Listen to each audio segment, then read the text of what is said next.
All right, today we're talking about one of the very first shapes any of us ever learn how to draw, the triangle. I mean, it seems so simple, right? Just 3 lines, 3 corners. But what if I told you that this super basic shape is actually following a hidden and really strict rule? Okay, so let's get into it. You see triangles literally everywhere. Architecture, art, nature, you name it. But if you ever actually stop to wonder, if you can just, grab any 3 lines you want and make a triangle? Well, as we're about to find out, the answer is a big fat no. And the reason why? It's actually kind of beautiful in its simplicity. So, we're all on the same page with the basics, right? A triangle is the most fundamental closed shape you can possibly make. You've got your 3 sides, they connect at 3 points, or vertices, and yeah, they come in all shapes and sizes. You've got your perfect, symmetrical, equilateral ones, and then you've got the more, wonky, scalene ones. All right, section 1, a perfect, simple shape. So let's start with what we think we know. On the surface, it's just this elegant, straightforward shape. And it really feels like it should be that easy, doesn't it? I mean, just take 3 straight lines, stick them together end to end, and boom, you've got a triangle. But this is where we get to the core of today's mystery. Can any 3 lines really do this? Or is there like a secret password to get into the triangle club? Okay, section 2, the construction challenge. So instead of just talking about it, let's actually put this to the test. We're going to try to build one piece by piece with the classic tools, a ruler and a compass. This might take you back to your school days. So for our first attempt, let's pick some lengths that seem totally reasonable, 4, 5, and 6 centimeters. Step 1, we got to lay down the foundation, right? So we'll take that 4 centimeter side and make it our base. We'll just call the endpoints A and B. Easy peasy. Okay, next up is the 5 centimeter side. We know it has to connect to point A, so here's what we do.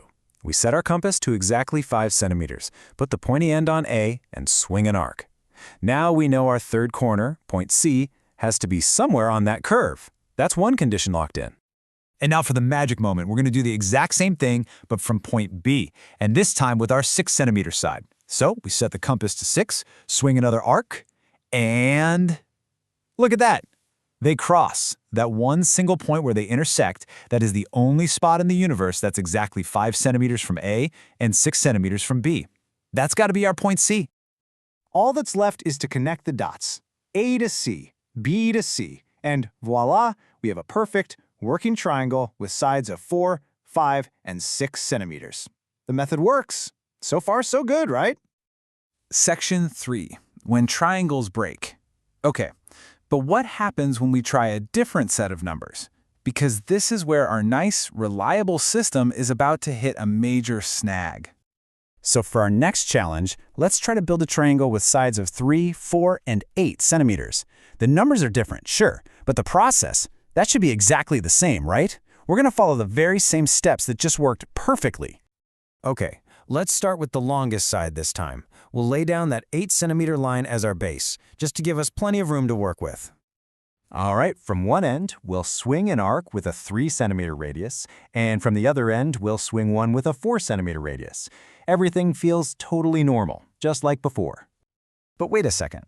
Look, the arcs, they don't meet. They don't even touch. They're just kind of hanging there in space. Those 2 shorter sides, they literally can't reach each other to make the third corner. The whole construction, it's a complete failure. So, what gives? Why did that happen? We did everything exactly the same way. We used the right tools, the right method. What fundamental rule of the universe did we just accidentally break? Section 4, the shortest path rule. Well, the answer, it turns out, has less to do with some complicated geometric formula and more to do with a simple real-world idea that, honestly, we all kind of know in our bones. So let's reframe the problem. Forget about triangles for a second. Imagine you're standing at this tent and you want to get to that tree over there. You've got 2 choices. You can walk in a perfectly straight line, or you can take a little detour and walk past that pole first. Which path do you think is shorter? It's the straight line, right? Of course it is. And that's not just a hunch. It's a universal truth.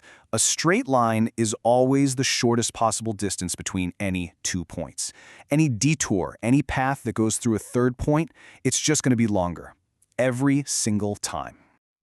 And that explains our problem perfectly. Think about our failed triangle. That 8 centimeter base, That's the direct path. The other two sides, the 3 and the 4 centimeter pieces, that's the detour. For those two pieces to actually meet and form a corner, their combined length has to be long enough to cover the direct path. But look, 3 plus 4 is only 7. That's not long enough to cover 8 centimeters. They are literally too short to complete the journey. Section 5. The geometry of y. Okay, so now we have the gut feeling, the intuition for why it failed. Let's look at the cold, hard geometry of why this works or doesn't work every single time. So here's the geometric breakdown. You've got 3 scenarios. Scenario 1, the 2 shorter sides add up to less than the long side. That's our 3 plus 4 equals 7 situation. The circles our compass draws will never ever intersect. Impossible triangle.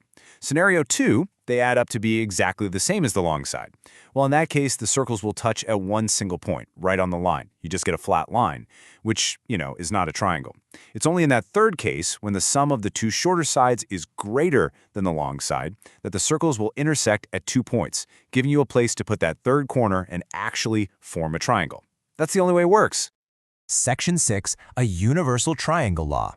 And this simple observation, this idea of the shortest path, leads us to a really powerful and universal law that governs every single triangle in the universe. It has a name, the triangle inequality, and it's exactly what we just figured out through trial and error. It says that for any triangle to even be possible, the sum of the lengths of any 2 sides has to be greater than the length of the third side. And that's the key part. It's not just the 2 short ones. Any 2 you pick have to be longer than the one that's left over. That's the simple, hidden rule that was governing our construction the whole time. And that really makes you think, doesn't it? This fundamental rule of geometry is based on an idea so intuitive that we all just get it, the shortest path between 2 points. It leaves you with this final big question. What other simple, powerful, elegant rules are hiding all around us, right there in plain sight, just waiting for us to notice them in the patterns of our world?